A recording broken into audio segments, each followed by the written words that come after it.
Thank you. Sir, ತುರ್ತು ಪರಿಸ್ಥಿತಿಗೆ ಸಂಬಂಧಪಟ್ಟಂತೆ ಇಂದಿರಾ ಗಾಂಧಿ ಅವ್ರನ್ನ ಕರಾಳವಾಗಿ ತೋರಿಸಿದ್ದಾರೆ ಅನ್ನೋ ನಿಟ್ಟಿನಲ್ಲಿ ಕಾಂಗ್ರೆಸ್ನಿಂದ ಮುತ್ತಿಗೆ ಅಲ್ಲದೆ ಮೂರ್ಖರಿದ್ದಾರೆ ಇವರು ಕಾಂಗ್ರೆಸ್ನವರು. ಏನು 50 ವರ್ಷದ ಹಿಂದೆ ಪ್ರಜಾಪ್ರಭುತ್ವದ ಕಗ್ಗೊಲೆ ಆಯಿತು ಶ್ರೀಮತಿ ಇಂದಿರಾ ಗಾಂಧಿ ಅವರು ದೇಶದ ಪ್ರಧಾನಮಂತ್ರಿ ಇದ್ದಾಗ. ಎಲ್ಲ ಹಕ್ಕುಗಳನ್ನು ಕಿತ್ಕೊಳ್ತಕ್ಕಂಥ ಕೆಲಸ ಆಯಿತು. ಅನೇಕರನ್ನ ಜೈಲಿಗೆ ಇಡ್ತಕ್ಕಂಥ ಕೆಲಸ ಮಾಡಿದ್ರು. ಮಾಧ್ಯಮದ ಮೇಲೂ ಕೂಡ ದಬ್ಬಾಳಿಕೆ ಆಯಿತು. ಅಂತ ಕರಾಳ ದಿನವನ್ನು ಇವತ್ತು ನೆನಪು ಮಾಡ್ಕೊಳ್ತಕ್ಕಂಥ ದಿನ ನಿನ್ನೆ.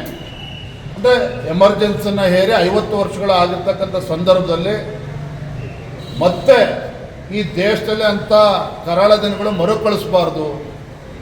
ಹಿಂದೆ ಶ್ರೀಮತಿ ಇಂದಿರಾ ಗಾಂಧಿ ಅವರು ಪ್ರಧಾನಮಂತ್ರಿಗಳಿದ್ದಾಗ ತನ್ನ ಕುರ್ಚಿಯನ್ನು ಉಳಿಸ್ಕೊಳ್ತಕ್ಕಂಥ ಸಲುವಾಗಿ ಯಾವ ರೀತಿ ಪ್ರಜಾಪ್ರಭುತ್ವದ ಕಗ್ಗೊಲೆ ಆಯಿತು ಅನ್ನೋದನ್ನು ನೆನ್ಪು ಮಾಡ್ಕೊಳ್ತಕ್ಕಂಥ ದಿನ.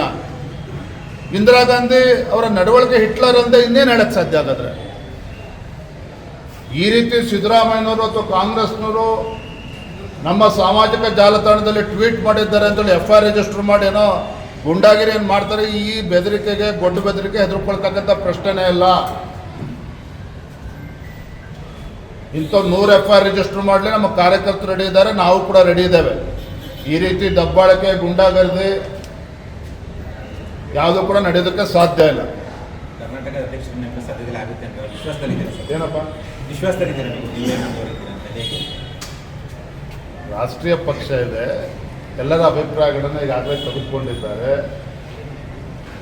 ನಾನು ಕಳೆದ 1.5 ವರ್ಷದಲ್ಲಿ ಭಾಳ ಯಶಸ್ವಿಯಾಗಿ ಕೆಲಸ ಮಾಡಿದ್ದೇನೆ, ಸಂಘಟನೆ ಕೆಲಸ ಮಾಡಿದ್ದೇನೆ ಅನ್ನೋ ವಿಶ್ವಾಸ ನನಗೂ ಕೂಡ ಸಂಪೂರ್ಣವಾಗಿದೆ, ನಮ್ಮ ಕಾರ್ಯಕರ್ತರಿಗಿದೆ, ಮುಖಂಡರು ಕೂಡ ಇದೆ. ಹಾಗಾಗಿ ಒಳ್ಳೇದಾಗ್ತದೆ, ನಿಮಗೂ ಒಳ್ಳೇದಾಗ್ತದೆ, ನನಗೂ ಒಳ್ಳೇದಾಗ್ತದೆ. Thank you.